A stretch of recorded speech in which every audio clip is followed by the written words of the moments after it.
Alright, today's stats lesson is going to be on residuals.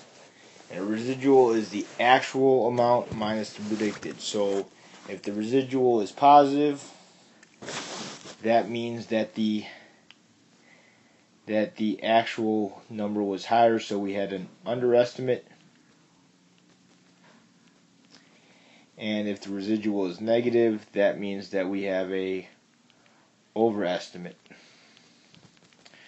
So I plugged in my numbers for the people in the bill, and we once again got the money hat equals 16.5 plus 8.51 times people.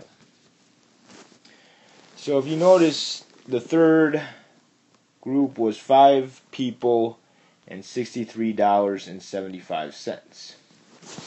So in order to find the residual, I'm going to plug in 5 into the equation. So we got 16.5 plus 8.51 times 5, which is $59.05. Now in order to get the residual of this particular person, I'm going to do $63.75 minus $59.05. Which means we have a underestimate of $4.75, which is our residual. So if I was making a residual plot, there would be a point at 5, 4.7. Assuming that we already figured out the equation of the line by doing the linear regression, in order for the calculator to come up with the residual plot, you're going to make a scatter plot where the x values, wherever we put the x values in, probably L1, and the y values, we're going to go to second stat, which is our list menu, and under names you're going to see something called resid, which means that each and every time the calculator figures out the residual plot every time. So if you hit zoom 9, you will get a picture that looks like this.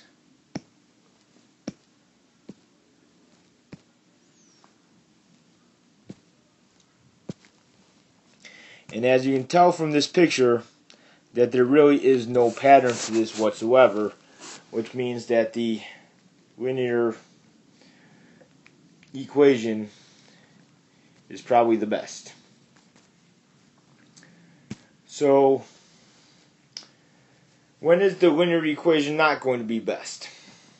When you see a pattern in the residual plot. And by pattern, one of the patterns that I normally talk about is the smiley face. We do not like smiley faces in statistics. This means that the relationship is probably not linear.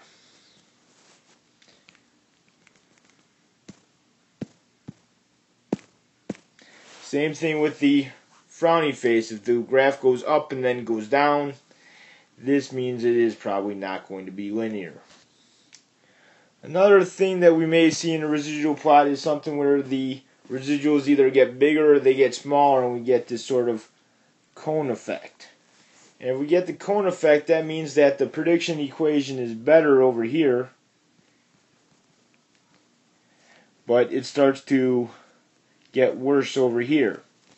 And so we want to look at reasons as to why the residual would have properties like this.